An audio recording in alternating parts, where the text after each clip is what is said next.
Jesús, te paso la palabra.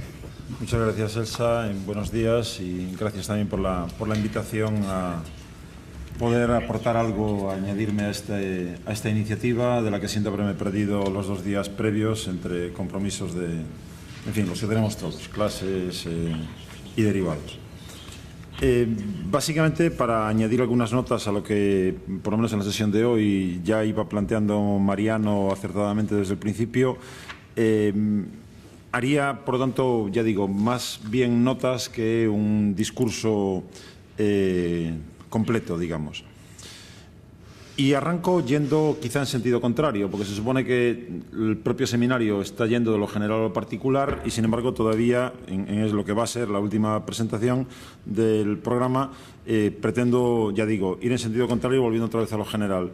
Y el hecho, lo que me lleva a eso es que cuando hablamos en el título de la construcción de la paz posbélica, mi preocupación constante es el quitarlo de posbélica, porque si no nos estamos concentrando solamente en una parte de una tarea más amplia, por ambigua, por compleja, como decía Mariano, que sea, por ambiciosa que sea, que nos debería llevar a contemplar la etapa posbélica solo, como digo, como una parte más de un trabajo mucho más amplio. Un trabajo que idealmente, donde debe poner el énfasis es en el antes de que tengamos una situación bélica y que luego haya que hacer una reconstrucción posbélica. Y desgraciadamente no suele ser así como se orientan las prioridades políticas de muchos actores, ni los instrumentos que se van creando para atender a esta tarea de construcción de la paz. Por lo tanto, mi primera aproximación al tema sería para ampliar el espectro, para no quedarnos solamente concentrados en esos escenarios donde ya se ha firmado un acuerdo de paz y donde lo que se trata es fundamentalmente de evitar que vuelva a estallar la violencia, aun contando, ya lo sabemos por estadística, con que algo más del 40% de todos los conflictos violentos que hay abiertos a día de hoy en el planeta son mera repetición de conflictos mal cerrados el día anterior. Y, por lo tanto, ya ahí tenemos un importante campo de trabajo, pero no es la totalidad del escenario que tenemos que atender. Haría alguna reflexión de tipo general, a riesgo de repetirme con cosas que hayáis hablado ya en estos 2 últimos días, pero por intentar aportar también opiniones seguramente a cuestiones que ya se han tocado y luego centrarme específicamente en España. Entiendo que cuando trabajamos en construcción de la paz, y creo que eso sí es dentro de las dificultades para lograr consensos en un concepto que ni siquiera hemos logrado definir, sí creo que hay una percepción de que parte del trabajo en el área de la construcción de la paz no es fundamentalmente la eliminación del conflicto, por muy mala prensa que tenga el conflicto, sino que se trata de crear y de potenciar mecanismos de resolución pacífica de los conflictos. Luego, asumiendo que el conflicto va a seguir estando ahí, lo que buscamos es alejar la posibilidad del estallido de la violencia, que no sea el primer instrumento al que se recurre cada vez que se trata de superar un desencuentro o una confrontación entre actores, da igual si individuales o colectivos. Por lo tanto, la idea de que como objetivo no se plantea tanto la desaparición de la violencia y mucho menos la del conflicto, sino la idea de que se busca alejarla, teniendo otros instrumentos que permitan resolver pacíficamente los conflictos que se puedan plantear.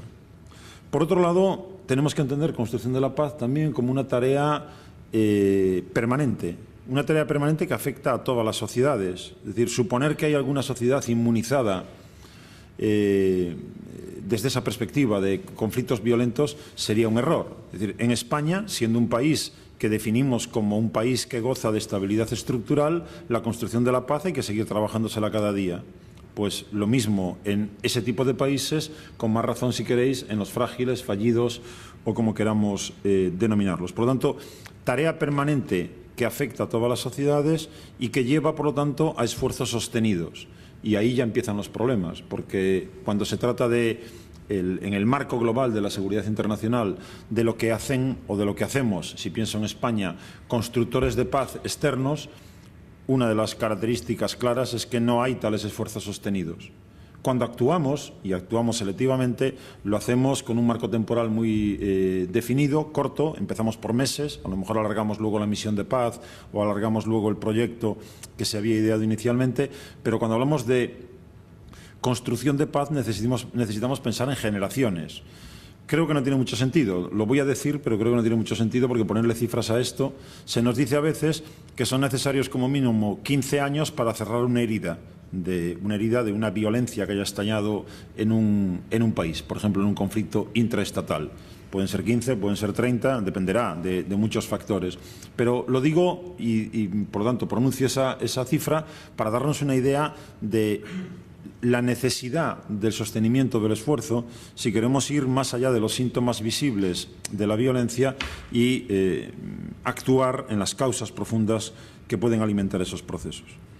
Por otro lado, entiendo que la construcción de la paz es fundamentalmente, y antes Mariano también lo comentaba, es fundamentalmente una tarea local. Todo tiene, y lo decía Elisa también cuando hablaba de mujeres como constructoras de paz en muchos escenarios. Es decir, todo lo que hagamos desde fuera, vuelvo otra vez, España como constructor de paz, tiene que ser visto siempre como un esfuerzo complementario, asumiendo que incluso en los momentos más álgidos de la violencia, dentro de ese territorio hay actores locales que son constructores de paz. Luego lo fundamental es identificarlos, obviamente, y potenciar sus capacidades para construir esa paz. Ya estaban antes, están y van a seguir estando después de la violencia. Conocen mejor que nadie el terreno que pisan y, por lo tanto, una de nuestras preocupaciones será identificar a esos actores locales para, como digo, mejorar sus capacidades de actuación. En ese sentido, lo planteo como pregunta, ¿no? Y no tengo respuesta. Tengo opinión, pero no creo que eso sea una respuesta para nada definitiva. Si queréis, le damos alguna vuelta. En términos africanos, una de las dinámicas que estamos observando es, por ejemplo, cómo la Unión Europea, como parte de su estrategia de acercamiento, en su estrategia Unión Europea-África, dice que quiere potenciar las capacidades del Consejo de Paz y Seguridad de la Unión Africana y darle asistencia técnica y darle medios y recursos económicos para que ellos tengan más capacidad, incluso para entrenar, para instruir a sus propios militares en tareas de construcción de paz. ¿Cómo lo debemos interpretar? Lo debemos interpretar como algo positivo en la medida en la que capacita a esos actores, acabo de decir actores locales, es lo importante, que capacita a esos actores locales para asumir ellos esa tarea, o lo tenemos que interpretar como una dejación de responsabilidad que nos deja fuera, es decir, que se maten ellos, que sean sus soldados los que se muevan en esos escenarios preocupantes, porque lo que ninguno de nuestros gobiernos quiere, lo vemos en Afganistán y en tantos otros sitios, es ninguna baja propia. Estamos trabajando con estrategias de bajas cero, cuando desplegamos, da igual en este caso si es militares o ciudadanos en general, en este caso, por ejemplo, españoles. Luego, con esa prioridad absoluta de bajas cero, puede ocurrir que estemos encargando a otros actores locales que hagan esa tarea con una dejación de responsabilidad por nuestra parte, ¿o no? Ese es el camino adecuado. En fin, ya digo, lo planteo como pregunta sin que tenga para nada una respuesta definitiva sobre el asunto. Por otro lado, también en términos conceptuales, y es de hecho por donde he arrancado, tenemos que entender que construcción de la paz es antes, durante y después de que la violencia estalle.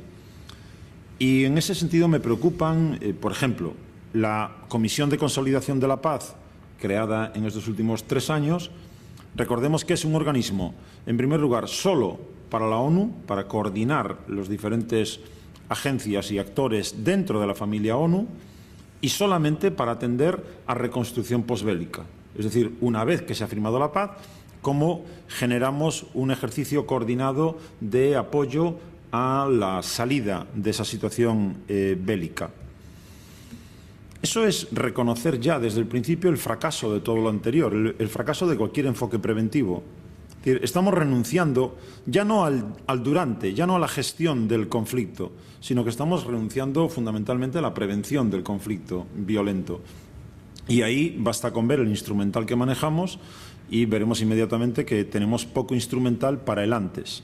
Tenemos instrumental para el durante y lo tenemos para el después, pero a día de hoy esa idea que siempre nos repiten de alerta temprana y acción temprana, tenemos ya bastantes mecanismos de alerta temprana. Y ahí me vale desde el misionero que está en el terreno, a la ONG que está allí o al agregado de defensa que tengamos ahí desplegado y tantas otras cosas. Pero en acción temprana, cuando analizamos esa parte de lo que Kofi Annan insistía ya en su día, vemos que tanto la comunidad internacional como si lo llevamos al caso de España, estamos todavía bastante mal equipados. Porque no hay vocación preventiva.